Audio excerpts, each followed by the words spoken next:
Why don't they go back to their own country and make it great? Why do they gotta ruin ours? It's kind of the sentiment I see a lot online. Is online real life? I don't know. If it is, I hope not. But to answer the question, for all those, or for you to answer their question is, people from Central and South America, why do they come to the U.S.? Well, why do they risk their lives to walk thousands of miles to wash dishes in a country that hates them on cable news every night? Well, surprise. It's not because they hate their own country. It's because we wrecked it. And it starts with fruit. Yep, fruit. Let me introduce you to the United Fruit Company, founded in 1899. And for over half a century, they didn't just sell bananas. They ran countries. These guys were the OG globalists, the corporate overlords. They rolled into places like Guatemala, Honduras, Colombia, and said, we'll take the land, we'll take the government, and while we're at it, why don't we steal your soul as well?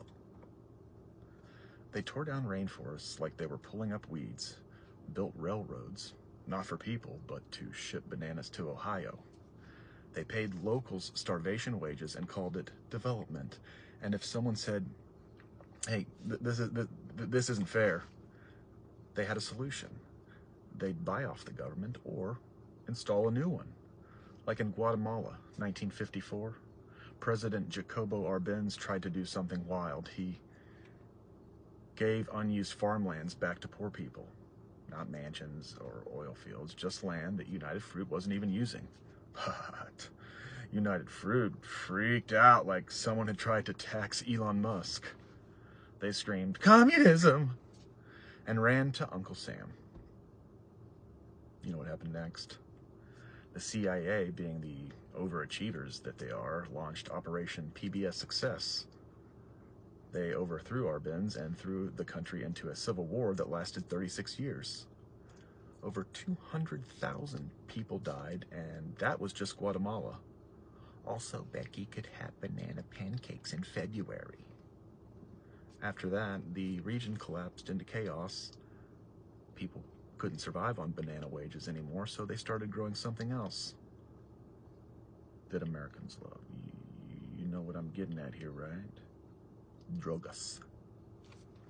Cocaine, heroin, weed, all grown in the same soil where your Chiquita bananas used to be.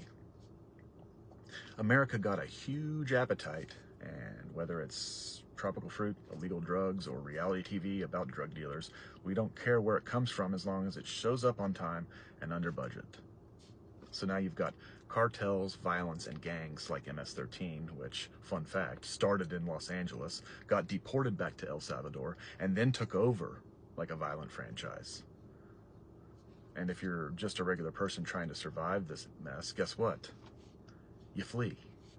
You grab your kids and you walk across 2 countries, cross rivers, dodge gangs, ride on top of trains, sleep on rocks, and hope that the country that turned your homeland into a goddamn war zone might have a spot for you. And what do you hear when you get to the U.S. border?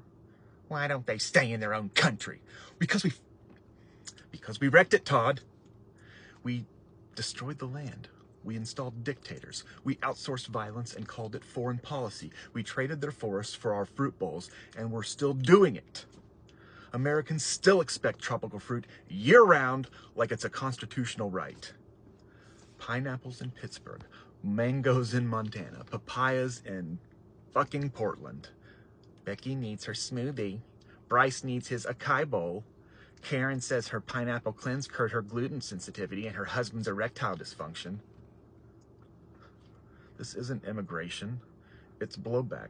It's karma in cargo shorts. You want to stop the so-called border crisis?